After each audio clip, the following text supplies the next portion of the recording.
అస్త్రాలు ఇస్తాను, శస్త్రాలు ఇస్తాను, అఖండ శక్తులు ఇస్తాను, నువ్వు తక్షణం తీర్థయాత్రలు చెయ్యి అనగానే మళ్ళీ పరశురాముడికి అనుమానం వచ్చింది. తీర్థయాత్రలు ఎందుకంటే చేయటం, దాని బదులుగా హాయిగా తపస్సే చేయొచ్చు కదా, నువ్వు చెబితే మళ్ళీ తపస్సు చేస్తాను కదా, ఆ మంత్రం ఇవ్వచ్చు కదా అన్నాడు.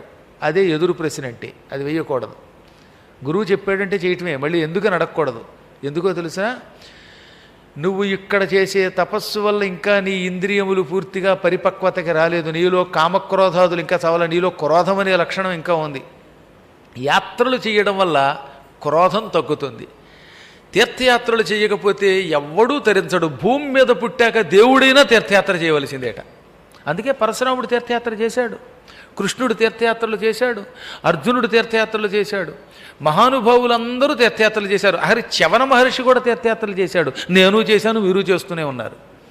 భూమి మీద పుడితే మాత్రం వాడు దేవుడైనా తీర్థయాత్రలు చేయవలసినదే. తీర్థయాత్రల్లో నియమంతో ఉండవలసిందే. తీర్థోపవాస కర్తవ్య శిరసో ముండనాని చ శిరోగతాని పాపాని యాంతి ముండనతో యతః.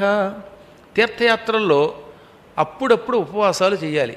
ఓ 9 రోజులు కాశీలో ఉన్నావు, ఒక్కరోజైనా ఉపవాసం ఉండు. మరీ శరీరం పాడైపోతుంటే కొంచెం ఎక్కువ తినకు.